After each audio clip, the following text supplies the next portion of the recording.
realised that we really did have a chance of winning the Brexit referendum was when I, as a former Tory MP, hate to admit it, but it's true, when I, as a former Tory MP, went to the north of England, to what is known as the Red Wall, and was actually welcomed and cheered in working men's clubs. And then I knew that people were uniting in a cause, and that cause was Brexit. And now we can all unite, whatever our differences may be. We can all unite in a cause, and that cause is the Union.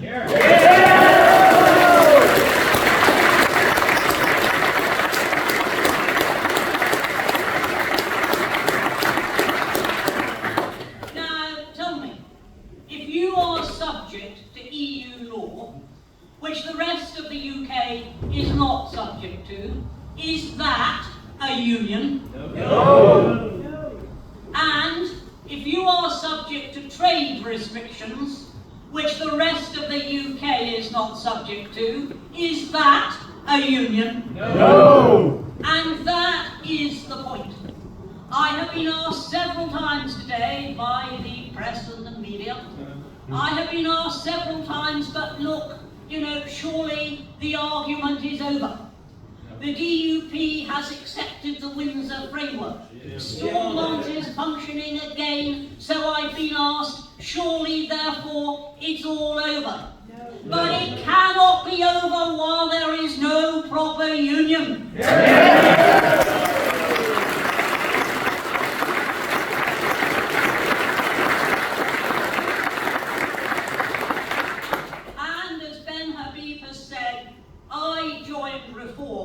Precisely in order to save the Union, because there wasn't any other Unionist party in Great Britain.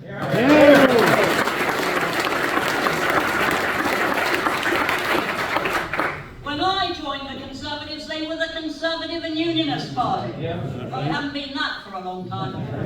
The Labour Party never was. And so it needs reform to actually reform UK to actually make once again a truly united kingdom.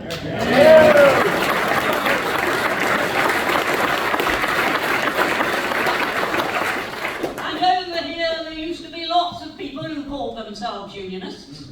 And we actually for a while were really hopeful that those parties were going to resist the partitioning of Northern Ireland from the rest of the UK. We're going to resist the border down the Irish Sea. We're going to resist the imposition of EU law. That is what we thought. And then what did they do? They accepted the biggest con ever, which is the Windsor Framework.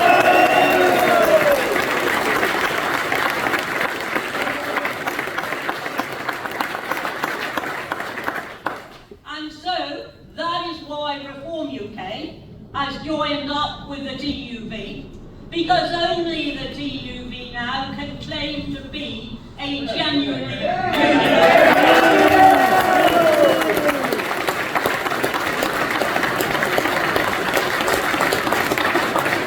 are no other unionist parties either in Great Britain or in the UK other than Reform UK and the TUV.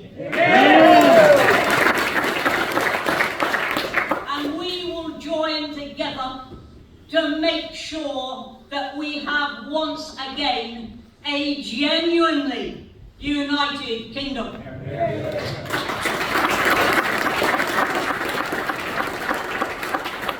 Now it isn't going to be done overnight. There's been too much selling already of the past, of principles of the Union. There's been too much of that. It's not going to be done overnight. But Brexit wasn't done overnight. Many big movements haven't happened overnight. But what we see now is the start of a mammoth fight back.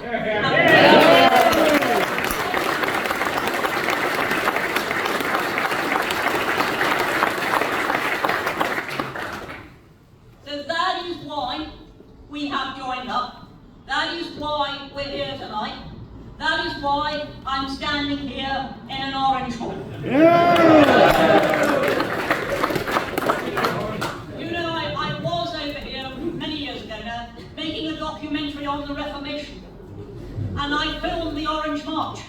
So you can't say I've never been to an Orange March. I also interviewed the Reverend Ian Paisley Sr. in Stormont.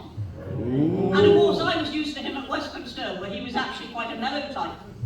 So I walked into the Lion's Den and held out my mic and I said, Mr. Paisley, what do you think of the Pope now? And the Reverend Ian Paisley said he's the son of perdition and the Antichrist. And I'm still here in an orange hall.